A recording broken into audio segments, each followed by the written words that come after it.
모세는 애굽의 공주의 양자로 나이가 어릴 때, 갓난아이 때 입양이 돼가지고 왕궁에 들어가서 왕족으로 40년 동안을 살게 됩니다. 모세는 그 왕궁에서 왕족이 배우는 학문, 무술, 그리고 기술, 예법, 이런 모든 것들을 몸에 익힙니다. 성경에 보면은 이 모세는 아주 그 말하는 것이 뛰어났고, 그리고 큰 일을 할 수 있는 그런 준비가 되어 있었다. 사도행전 7장 22절에 그렇게 말을 하고 있습니다. 그는 왕족으로서, 히브리 사람이지만 왕족으로서 아주 늠름하고 용기 있고, 그때 당시 천하를 다스리던 바로 왕이 자기의 후계자로 생각할 만큼 그는 뛰어난 그런 사람이었습니다. 그런데 그는 나이가 40살이 됐을 때 자기가 히브리 민족이라고 하는 그런 자각을 갖게 됩니다. 그리고 지금도 노예살이를 하고 있는 수십만에 이르는 그 히브리 민족을 깊이 생각합니다. 그들을 위해서 내가 뭘 할 수 있을까? 그들을 돌볼, 그들의 편이 되어서 그들을 도와줄 마음이 생겼습니다. 그러나 왕궁에 사는 왕족으로서 애굽의 노동력을 제공하는 노예 민족인 히브리 사람들을 도와준다는 것은 그 자체가 반역죄입니다. 그 해방을 돕는다고 하는 것은 그 자체가 왕족으로서 자기 주의를 버리는 것입니다. 어느 날 모세가 우연히 현장을 봤습니다. 한 애굽인 간수가 일을 하는 히브리 민족을, 한 사람을 개 패듯이 패는 거예요. 볼 수가 없어요. 자기 몸에도 이 히브리 민족의 피가 흐르는 걸 그는 그 순간 느낄 수가 있었습니다. 끓어오르는 울분을 가지고 그 자리에서 그 간수를 쳐서 죽여버렸어요.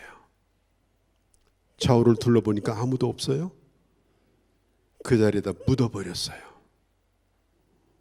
그리고 아무 일 없듯이 이제 지나갔습니다. 그는 분명히 자기 정도 되면 동족의 신임을 받고 그들의 지도자가 되어서 장차 이 노예 해방을 이끌 거다, 이런 생각을 그는 가지고 있었습니다. 사도행전 7장 25절에 보면 이런 얘기를 해요. 하나님께서 모세를 통하여 히브리 민족을 구원할 것을 자기 동족들도 깨닫고 자기에게 동조할 것이라고 모세는 생각했다는 거예요. 그런데 모세는 어마어마한 착각을 한 겁니다. 왜냐? 히브리 사람들은 모세 편이 아니었습니다. 모세는 히브리 사람이지만 민족을 버리고 왕궁에 들어가서 호화호식하는 사람이고, 그리고 자기의 명예와 영화를 꿈꾸는 그런 사람이라고 생각했기 때문에 히브리 사람들은 모세를 매우 좋아하지 않았습니다. 그런데도 불구하고 모세는 자기가 무슨 지도자가 된 줄 알고 우쭐해가지고 그런 행세를 하려고 했습니다. 그때에 히브리 사람 중에 하나가 모세가 사람을 죽여서 매장을 시킨 일을 발설을 하게 됩니다. 모세가 고발당해요. 그는 두 가지로부터 버림을 받아요. 동족으로부터 버림을 받고 이제는 더 이상 왕궁에 있을 수가 없습니다. 왜? 모세가 꿈꾸는 이 노예 해방과 반역에 대한 그 사실은 이미 바로 왕에게 들어갔기 때문입니다. 그는 어디도 갈 수가 없었어요. 그래서 그는 왕궁을 벗어나서 자기 동족에게도 돌아가지 못하고 저 미디안이라고 하는 광야로 그는 도망을 치게 됩니다. 그가 가졌던 꿈이 40살 됐을 때 산산조각 확인했습니다. 참 이상하죠. 자기는 모든 것을 갖췄고 이 정도 되면 됐다. 충분히 준비가 됐다. 그렇게 생각할 때가 그때가 바로 꿈이 다 깨지는 날이었어요. 내가 이 정도 실력을 갖췄으면, 능력을 갖췄으면 나는 충분히 이 일을 할 수가 있다고 생각할 때 그는 저 미디안 광야, 저쪽에 아라비아 그 사막에 베두인들이 미디안 광야에서 사는데 그 중에 한 노인의 집으로 들어가 가지고 처가살이를 하면서 40년 동안 양치기를 합니다. 애굽 사람들이 특히 싫어하는 게 누구냐? 목축업을 하는 사람들을 싫어해요. 왜냐하면 이집트는 나일강을 끼고 어마어마한 농지를 가지고 있기 때문에 농사를 짓는 민족입니다. 목축업자들이 아니에요. 그래서 목축업자들은 냄새나는 사람이라고 생각을 했어요. 그런데 모세는 40년 동안이나 그 짐승 사이에서 지냈습니다. 그는 목동으로 지낸 것이 너무나 힘들었을 거예요. 갑자기 상황이 나빠진 거죠. 환경이 나빠진 거죠. 모든 것을 다 잃어버렸죠. 그렇게 하면서 10년, 20년, 30년 세월이 지나가는데 이제는 그의 소망도 점점 사라지고 양을 치는 80 먹은 노인에 불과한 처지가 되어버리고 말았습니다. 광야 40년 동안 그의 꿈은 다 부서졌습니다. 그렇게 열정을 가지고 하고 싶어 했던 일들은 아주 먼 옛날 얘기입니다. 이제는 이대로 끝나야 될 수밖에 없는 그런 상황이 되었습니다. 그런데 놀랍게도 광야에서 40년을 지내고 그의 나이가 80살이 되었을 때 그때 하나님이 그를 부르시는 거예요. 그때는 모세가 진짜로 안 간다고 그랬어요. 나는 저 애굽 사람들이 나를 싫어할 거다. 옛날의 내가 아니다. 나는 이미 나이를 먹었다. 열정도 사라졌다. 40년 동안을 양하고 대화를 하다 보니까 말하는 법도 잃어버렸다. 나는 갈 수 있는 사람이 아니다. 그러면서 계속해서 못 가겠다고 버팁니다. 나중에는 하나님께서 으름장을 놔가지고 안 가기만 해봐라. 이러니까 억지로 할 수 없이 모세는 하나님의 뜻을 받들어서 오로지 지팡이 하나만 가지고 그는 애굽의 왕인 바로에게 이스라엘 백성들을 놓아주라고 그 얘기를 하러 가는 거예요. 자기는 도저히 할 수 없다고 버틸 때 하나님이 설득하십니다. 그렇게 해가지고 80 먹은 이 노인이 수십만의 이스라엘 백성들을 그 어마어마한 바로의 손아귀로부터 빼내가지고 광야로 데리고 나옵니다. 어마어마한 일이죠. 누가 하신 일입니까? 누가 이렇게 글을 쓰신 겁니까? 그의 열정입니까? 그의 실력입니까? 그런데 도망치고 얼마 되지 않아가지고 금세 문제가 또 생겼어요. 그것이 뭐냐? 홍해가 그의 눈앞에 앞을 가로막고 있었어요. 죽음의 바다입니다. 아주 시퍼런 바다, 검푸른 바다가 눈앞에 있는데 바다를 사람이 어떻게 건넙니까? 뒤에서는 바로의 군대가 추격해 오기 시작합니다. 점점 그 군대 소리가 가까이 다가옵니다. 모세와 이스라엘 백성들은 사시나무 떨듯이 떨기 시작합니다. 이스라엘 백성도 모세도 두려워서 하나님 앞에 부르짖습니다. 백성들은 이렇게 말합니다. 하나님, 우리를 그렇게 억지로 끄집어내더니 이 물속에다가 우리를 이렇게 던지시려고 끌어냈습니까? 모세도 당황해가지고 어쩔 줄을 모릅니다. 그때 하나님께서 모세에게 말씀해요. 너는 지금 이스라엘 백성들에게 가서 명하라. 지팡이로 그 물을 가로치라. 모세는 백성들에게 말합니다. 두려워하지 말라. 떨지 말라. 하나님께서 우리와 함께 하신다. 그리고 그날 밤새도록 바람이 부는데 어마어마한 바람이 부니까 바닷물이 밀려나가지고, 엄청난 바람이 부니까 바닷물이 밀려나가지고 바닥을 보이기 시작합니다. 그리고 밀려난 물이 움직이지 않고 마치 벽이 선 것처럼 그대로 서 있습니다. 이스라엘 백성들은 그 홍해 사이를 하나님을 찬양하며 가게 되어집니다. 모세는 다시 한번 기억합니다. 가만히 있으라. 서서 가만히 있으라. 내가 하는 일을 보라. 모세는 그 말을 백성들에게 선포했고 자기도 믿었고, 그리고 하나님의 기적으로 광야에서 나오게 되었습니다. 여러분, 하나님은 우리가 하나님에게 사용되기를 원하셔요. 하나님의 사람으로 쓰시기를 원하셔요. 그런데 하나님이 우리에게 요구하시는 것이 뭐냐? 너의 힘을 빼라는 겁니다. 너의 힘을 빼라. 모세는 40년 동안 하나님의 힘을 빼셨습니다. 말도 못하게 만들었습니다. 노인을 만들어 버렸습니다. 대화할 사람도 없습니다. 이제는 가라고 하니까 갈 자신도 없어가지고 드러누울 정도로 그는 힘이 빠져 있었습니다. 하나님은 그런 모세를 쓰신 겁니다. 힘을 빼야 하나님이 쓰시는 거예요.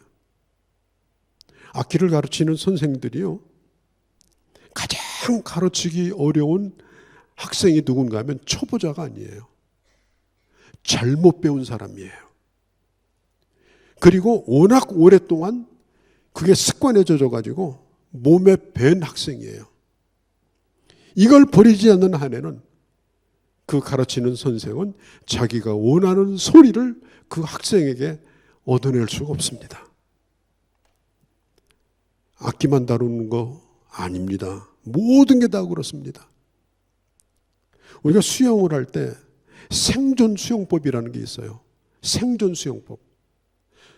이건 수영을 못하는 사람도 할 수 있는 거예요.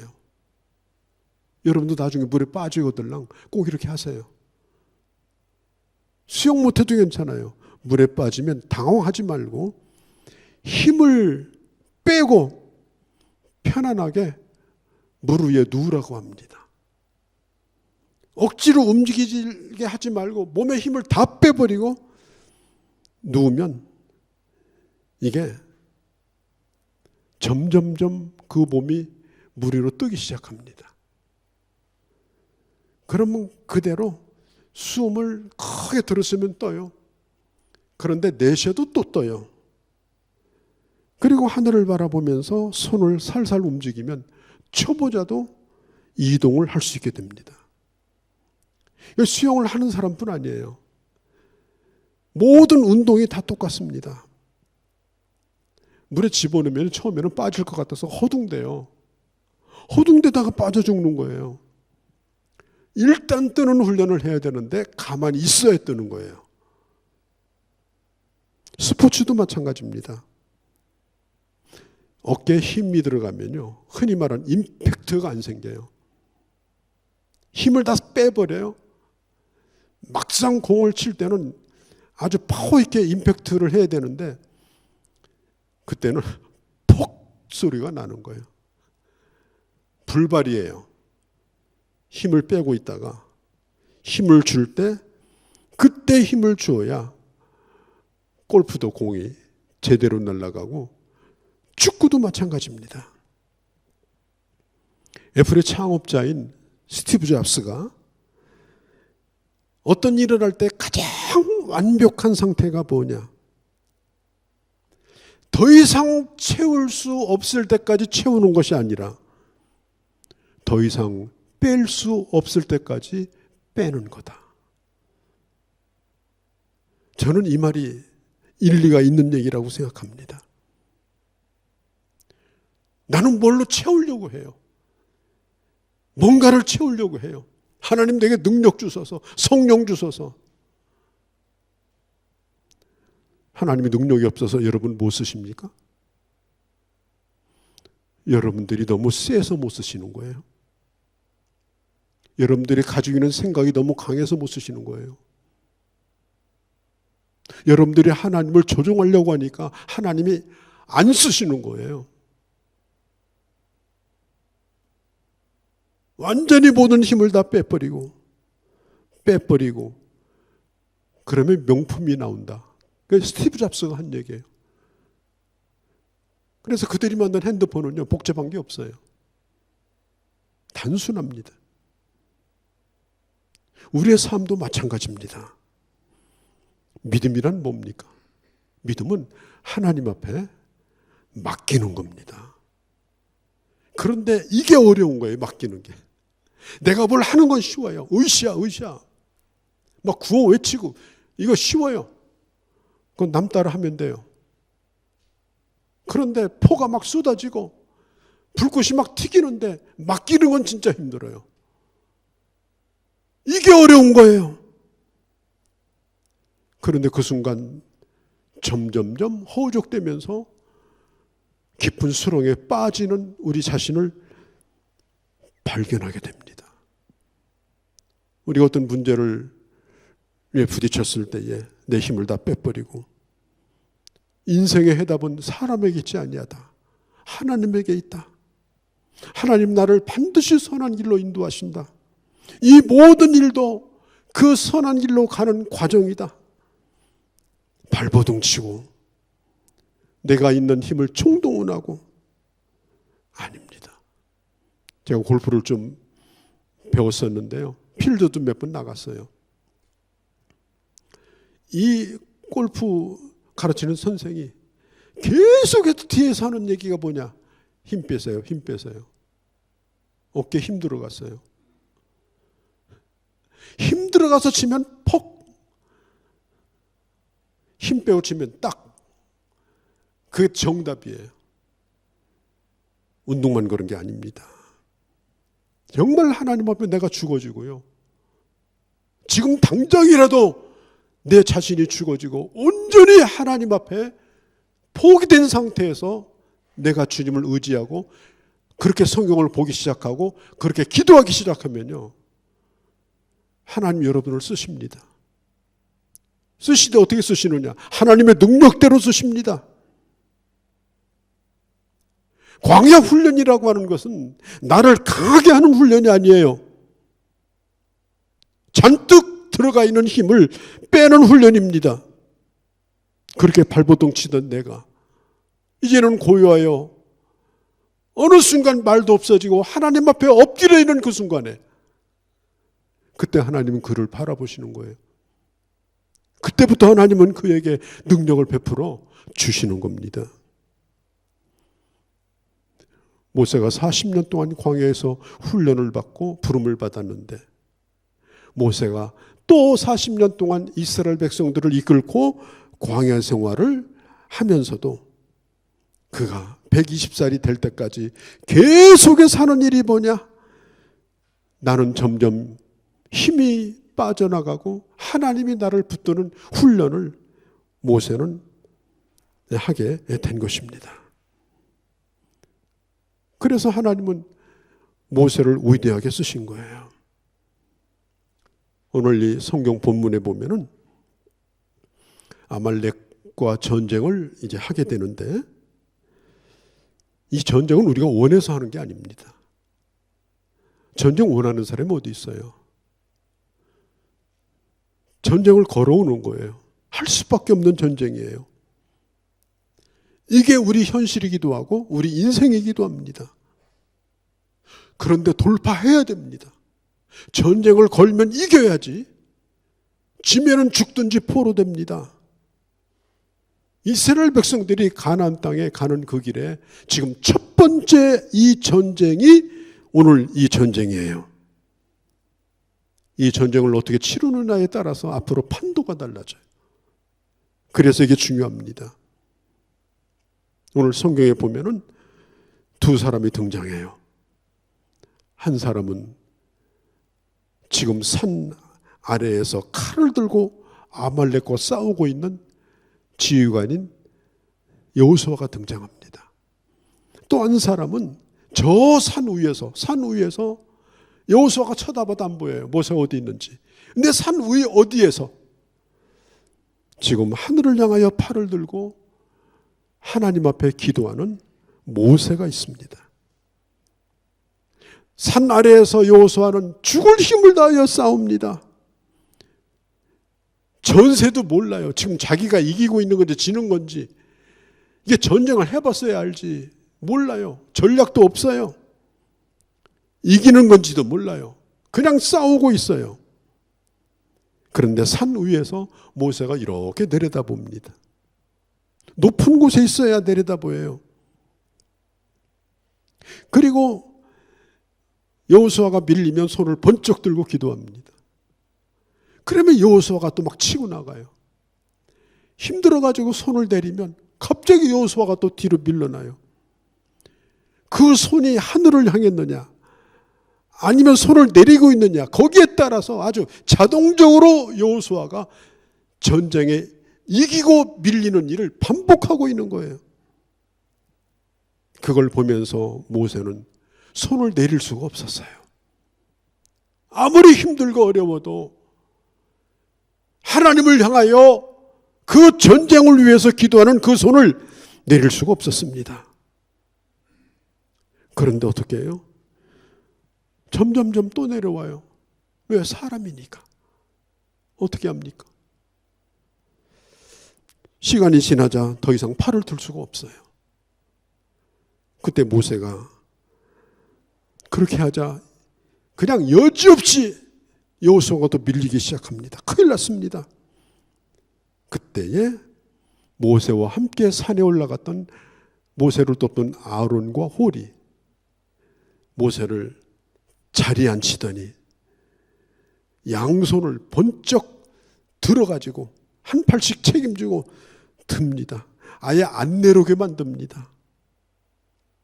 그러니까 그때부터 여호수아가 아주 신속하게 아말렉을 물리치는데 단숨에 물리쳐 버렸어요. 그래서 첫 번째 전쟁에 이긴 겁니다. 누가 이기게 한 겁니까? 여호수아의 젊은 패기가 이기겠습니까? 아니면 그의 전략입니까? 모세는 산 위에서 창을 휘두르는 여호수아를 보면서 무슨 생각을 했을 것 같아요? 나도 젊었을 때 저렇게 했는데, 나도 나이 40대 저렇게 했는데, 그렇게 한들 되지 않는 걸 나도 경험했는데,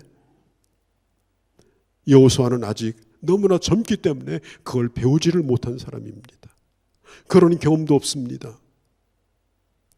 그래서 모세는 그를 도우시는 그 하나님 앞에 간절히 손을 들어 기도하는 거예요. 여러분, 기도하는 법을 배운다는 건 굉장히 중요한 겁니다. 나이를 먹었음에도 불구하고 기도하는 법을 배우지 못하고 예수 믿는답시고 살아가는 것, 이건 비극입니다. 뭘 믿고 있습니까? 누구의 도움을 여러분 받고자 하는 것입니까? 여러분들의 그 구호가, 여러분들의 소리가 세상을 구원합니까?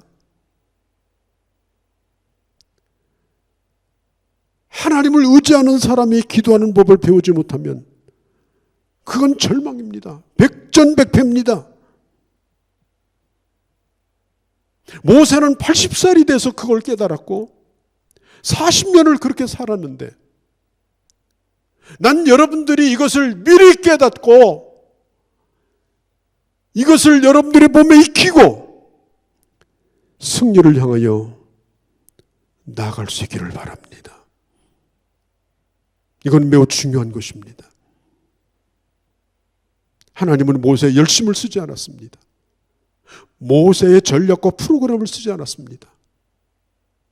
모세가 힘을 다 빼고 살아계신 하나님 앞에 손을 들어 기도하고 엎드려 기도하는 그 모세를 보고 하나님은 이스라엘을 도우신 겁니다. 하나님은 모세가 그렇게 되기까지 기다리셨습니다. 이스라엘의 해방이 40년이 늦어진다 할지라도 섣불리 지도자랍시고 나서는 것 하나님은 원치 않았습니다. 그렇게 하면 실패합니다. 일이 되지 않습니다. 사람 보기에는 시간 낭비 같지만은 하나님은 모세가 그렇게 될 때까지 양치기로 40년을 그의 모든 것을 다 썩게 만들어 버리는 거예요. 그리고 하나님께서 그를 쓰시는 겁니다. 만일 이스라엘 백성들이 그 싸움에서 졌다면 어떻게 할 거예요? 어디로 갈 겁니까? 애굽으로 돌아갑니까? 평생토록 그 광야에서 적들에게 쫓겨다니면서 맹수에게 쫓겨다니는 쥐새끼 한 마리처럼 살다가 끝났을 거예요. 그렇기 때문에 이 싸움이 중요한 겁니다. 이겨야 되는 싸움입니다. 그런데 이기는 방법대로 싸워야 됩니다. 져서는 안 되는 싸움, 이겨야만 되는 싸움, 그리고 싸움의 법칙, 이스라엘에게는 특공대도 없습니다. 여호수아가 무슨 칼을 휘둘러 본 사람입니까? 모세가 손을 들어 하나님 앞에 기도했던 그 지도자의 기도, 여러분들의 가정에서 아버지의 기도, 가정의 기도, 어머니의 기도, 그 기도가 바로 그 가정을 살리고 그 공동체를 살리고 그 교회 지도자의 기도가 그 교회를 살리고 그 민족의 지도자가 기도함으로 그 나라가 사는 것입니다. 혼자 감당하기 힘들면 함께 기도하면 됩니다. 함께 기도할 사람을 구하시기 바랍니다. 그래서 증보기도가 필요한 것입니다. 그래서 함께 기도하는 것이 필요한 것입니다. 내가 누구를 위하여 기도하고 또 나를 위하여 기도해달라고 부탁해야 되는 것입니다. 우리에게 증보기도 팀이 있는데 몇 명 되지 않아요. 다른 분은 뭐 하시는지 전 잘 모르겠어요. 난 여러분들이 아론과 홀이 되기를 원합니다. 그리고 여러분들이 기도 제목을 그들에게 부탁하세요. 기도를 받아먹지 말고 기도하는 사람이 되시고 함께 기도하시기를 바랍니다. 그게 하나님이 기뻐하는 길인 것입니다. 이제 전쟁이 끝났어요. 여호수아가 의기양양하게 돌아옵니다. 왜냐? 출애굽 이후에 첫 번째 승리이기 때문에 그래요. 하나님께서 산 위에 있는 모세에게 말합니다. 모세야, 네가 지금 산 위에 올라가서 한 이 모든 일들, 네가 봤던 이 모든 일들을 14절에 책에 기록하라. 그리고 모세에게 들려주어서 외우게 하라. 잃어버리지 말게 하라. 이걸 잊어버리면 안 됩니다. 전쟁은 한 번으로 끝나는 게 아니다. 앞으로 같은 방식으로 전쟁을 해야 된다. 여러분, 여호수아가 누구예요? 네. 모세의 대를 이을 후계자입니다. 여호수아가 자기 힘으로 앞으로 가나안 전쟁을 치른다면 100번 실패합니다. 그래서 하나님께서는 모세에게 이걸 적으라는 거예요. 그리고 모세에게 들려줄 정도가 아니라 이걸 외우게 하라는 것입니다. 네가 싸워서 이긴 것이 아니다. 하나님이 너를 도우셨다. 그 증인이 누구냐? 모세 옆에서 모세의 팔을 잡아줬던 아론과 홀이 증인이다. 다 봤거든요. 그걸 가르쳐라.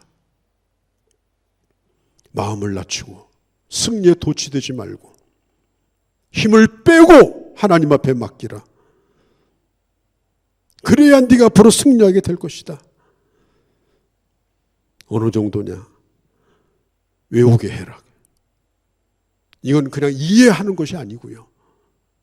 우리가 앞으로 전쟁에서 승리하려면 이해하면 안 돼요. 완전히 외우고 내 속에 그것이 시스템이 되어 있고 어떤 문제가 생기면 자동적으로 기도의 손이 올라갈 수 있도록 그렇게 여호수아를 만들어라.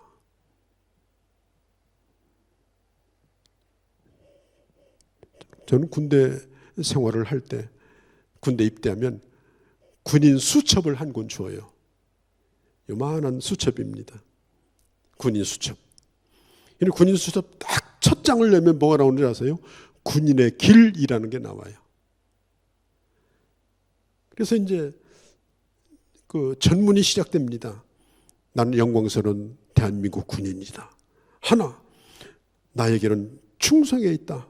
조국의 몸과 마음을 바친다. 그리고 쭉 나옵니다.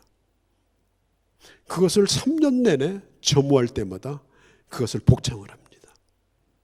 나는 영광스러운 대한민국의 군인이다. 그게 군인의 길이에요. 군인은 무기와 전력으로만 싸우는 것이 아니라 정신으로 싸우는 겁니다. 내가 누군가? 자기 정체성. 내 적은 누군가? 지금 여호수아가 지금 모세 뒤를 이어서 이 전쟁을 치러야 돼요. 가나안 정복전쟁 7년 이상을 치렀어요. 그래서 이 군인의 길을 만드는 거예요. 지금 손을 들어 기도하라. 손을 들어 기도하라. 하나님을 전적으로 의지하라. 너의 힘을 빼고 주님을 바라보라. 이것을 군인의 길로 만들어서 기록하게 하고 그리고 여호수아에게 읽혀줄 뿐 아니라 외우게 만든 겁니다. 왜? 어떤 것보다도 이건 중요한 거예요. 여러분들이 신앙생활 하시면서 배워야 될 게 많죠. 뭐 제자훈련 받고 무슨 훈련 받고 몰라도 괜찮아요. 가장 중요한 게 뭐냐? 실제로 손을 들어 기도하는 사람이 되어야 합니다. 아무도 없어도 괜찮습니다. 여러분들의 자녀가 어디 있든지 괜찮습니다. 새벽마다 아침마다 손을 들어 기도하는 사람이 되어야 합니다. 여러분들이 기도하지 않으면 여러분의 자녀를 누가 지켜줍니까? 여러분들의 가는 앞길을 누가 책임져 줍니까? 그래서 모세는 여호수아에게 이걸 가르친 거예요. 사람이라는 건 뭘 좀 잘해놓으면 보상심리가 있어요. 그래도 나도 쬐끔 했는데 이런 거. 그래 자기가 쑥 나타나기 시작합니다. 나중에 사울이라는 왕도 그랬어요. 사울도 왕이 되고 나서 아말렉과 전쟁을 치러요. 이 똑같은 아말렉인데 하나님이 그랬어요. 또 아말렉과 전쟁 치를 때 한 사람도 살려두지 말라. 사람뿐 아니라 짐승도 다 죽여라. 그런데 사울이 열심히 전쟁을 치렀어요. 자기도 힘썼거든요. 그러니까 하나님 말씀대로 하고 싶은 생각이 좀 없어졌어요. 그래서 쓸만한 양들을 바베큐 할 때 쓰려고 가지고 왔어요. 장수들 몇 명 잡았어요. 왜? 왕궁에 들어올 때 멋지게 들어오려고. 그때 하나님이 사울을 버리셨어요.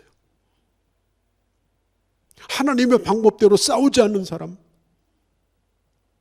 나도 했는데, 그러면서 보상심리가 발동해서 자기를 드러낸 사람하고 하나님 일할 수 없다. 그래서 하나님이 사울을 버리신 거예요.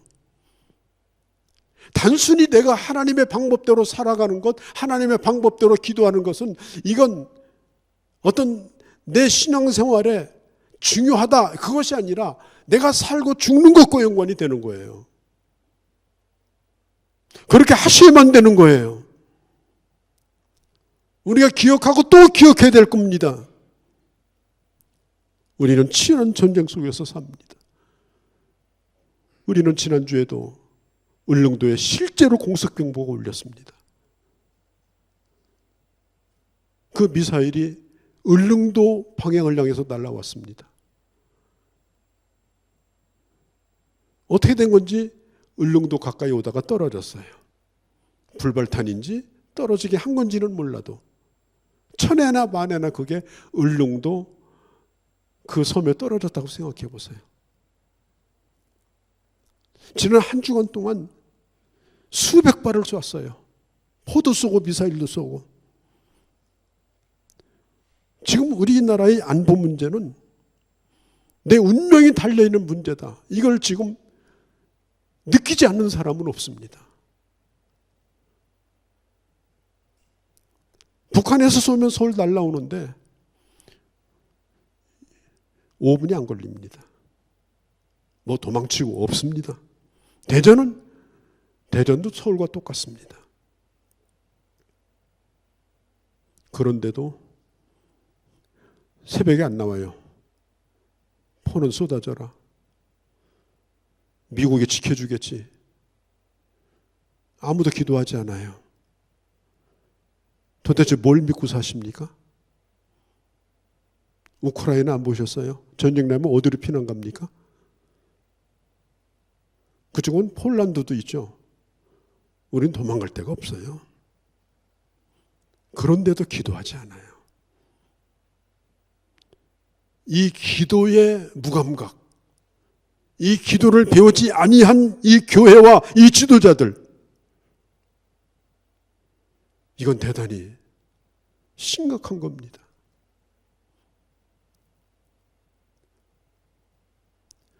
우리는 예수 그리스도의 군사입니다.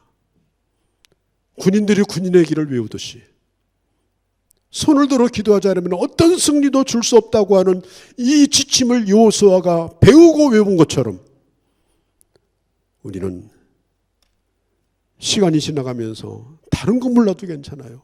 성경구절 몇 개 외운 거, 뭐 배운 거 다 잃어버려도 괜찮아요. 그걸 어디다 기억하고 삽니까?